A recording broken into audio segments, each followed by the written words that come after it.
আসসালামু আলাইকুম রহমতুল্লাহ। কেমন আছেন সবাই? আশা করি আল্লাহর রহমতে সবাই ভালো আছেন, সুস্থ আছেন এবং নিরাপদে আছেন। তো সবাইকে আরেকটি ভিডিওতে স্বাগত জানাচ্ছি। আজকে 18তম শিক্ষক নিবন্ধন পরীক্ষায় অনুত্তীর্ণ যারা, তাদের আন্দোলন সম্পর্কে আপডেট দিব আপনাদের। তো যারা ভিডিওটা প্লে করছেন সবার কাছে রিকোয়েস্ট সম্পূর্ণ দেখবেন। আর যারা আমার চ্যানেলে নতুন, প্লিজ চ্যানেলটি সাবস্ক্রাইব করে পাশে বেল আইকনে ক্লিক করে দিবেন। তো বিগত কয়েকদিনের মতো আজকেও এনটিএসসির 18তম শিক্ষক নিবন্ধন পরীক্ষায় যারা অনুত্তীর্ণ হয়েছেন তারা আন্দোলন করেছেন।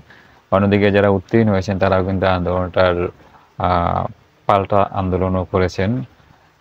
তো আন্দোলন দেখা যাচ্ছে যে এই দুইটা পক্ষের মধ্যে আন্দোলনটা কিন্তু দিন দিন একটু তীব্র আকার ধারণ করছে। এই আন্দোলন কোথায় গিয়ে ঠেকবে বা কে থামাবে এটা বলা মুশকিল। আজকে এনটিএসসির 18তমতে যারা অনুত্তীর্ণ তারা সচিবালয় অভিমুখে যাত্রা করেছিলেন। এটাও জানা গেছে তারা সচিবালয়ে অভিমুখে যাত্রা করেছেন এবং এনটিএসসির কার্যালয়ে তারা ঘেরাও করেছিলেন। তো সবকিছু মিলিয়ে একটা ভয়ঙ্কর অবস্থার দিকে যাচ্ছে। শেষ পর্যন্ত কি হবে এই 18তমদের যে আন্দোলন, এটার শেষ পরিণতি কি হবে? ইতিমধ্যে আমরা দেখেছি যে হাইকোর্টে কয়েকটি রিট করা হয়েছে। 18তমতে যারা উত্তীর্ণ হতে পারেননি তাদের মধ্য থেকে কয়েকটা রিট করা হয়েছে এবং এই রিটগুলো কারা করছেন সেটাও খুঁজে বের করার একটা চেষ্টা চলছে যে কারা কারা এই রিটগুলো করেছেন। তো হয়তো সামনে আরও অনেকে রিট করবেন এমনটা জানা গেছে। অন্যদিকে তারা আবার আন্দোলন করে আসছেন। আন্দোলন করছেন কারণ হচ্ছে তারা নাকি ইতিমধ্যে এনটিএসসি জানিয়েছে যে এই যে রিটগুলো করা হয়েছে এই রিটের বিপরীতে তারা করবেন, আপিল করবেন এমনও শোনা যাচ্ছে। আর হাইকোর্ট থেকে যে রিটের পরিপ্রেক্ষিতে যে নির্দেশনা দেওয়া হয়েছে সেটা হচ্ছে যে সকলকে যারা 18তম শিক্ষক নিবন্ধন পরীক্ষায় ভাইভায় অংশগ্রহণ করেছেন প্রত্যেককে সার্টিফিকেট দেওয়ার জন্য। তো এনটিএসসি এর বিরুদ্ধে আপিল করবেন এমনটা জানা গেছে। আর এটা জানানোর পরেই হচ্ছে এই যে আজকে আবার তারা মাঠে নেমেছেন এবং তারা শাহবাগ ব্লক করার মতো কর্মসূচি ঘোষণা আসতে পারে এমনটাও জানিয়েছেন যে তারা শাহবাগ ব্লক করবেন বা শাহবাগে অবস্থান নেবেন এমনটা জানানো হয়েছে। পরিশেষে তারা আজকে এনটিএসসির কার্যালয় ঘেরাও করেছেন এবং সচিবালয় মুখেও যাত্রা করেছেন। তো এটা অত্যন্ত মানে আন্দোলনটা এমন একটা পর্যায়ে যাচ্ছে যে এটা মানে পরিণতি কি হবে সেটা বলা মুশকিল।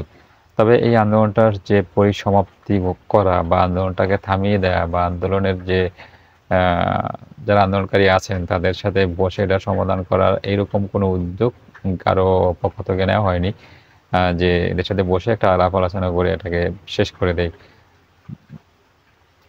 তো এখন হয়তো অনেকে একথা বলেন যে অনুত্তীর্ণদের আবার কিসের আন্দোলন বা তারা আন্দোলন করবে কেন? এখানে আবার ১ থেকে ১৭তম যারা আছেন সেখানে যারা পাস করতে পারেননি বা এরকম যারা আছে তারাও আবার বলেন যে তাহলে পিছনে যারা আছে তাদেরকে পাস করিয়ে দেওয়া হোক, অথবা এরকম অনেক কথা এখন শোনা যায়।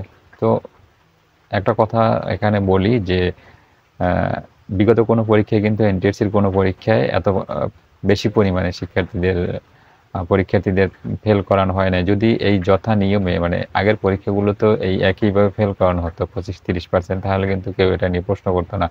যেহেতু আগের পরীক্ষায় কখনো এত বেশি ফেল করানো হয় নাই, তাহলে এই জন্যই আরকি যারা এখন ফেল করেছেন তাদের মধ্যে সন্দেহ যে আসলে এখানে বিষয়টা কেমন হয়েছে যে আমরা এতগুলো ফেল করলাম, অন্যান্য পরীক্ষায় এত ফেল করে নাই। এজন্যই তাদের মনে প্রশ্ন যে আসলে এখানে কোনো দুর্নীতি অনিয়ম হয়েছে কিনা। আর যদি বিগত পরীক্ষাগুলো সেম ভাবেই ফেল করতো 25-30%, তাহলে এখানে কারো কোনো প্রশ্ন করার মতো কোনো কিছু থাকতো না, প্রশ্ন করতেন না। কিন্তু এই কারণেই হচ্ছে সবার মনে প্রশ্ন যে এখানে কি হলো? এত পরিমাণে কেন ফেল করবে এই নিয়ে।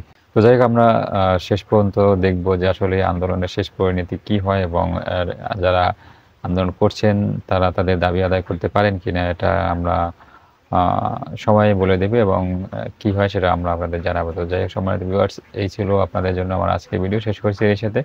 ভিডিও ভালো লাগলে লাইক, কমেন্ট, শেয়ার করবেন। সবাই ভালো থাকবেন, সুস্থ থাকবেন এবং নিরাপদে থাকবেন এই প্রত্যাশা। আল্লাহ হাফেজ।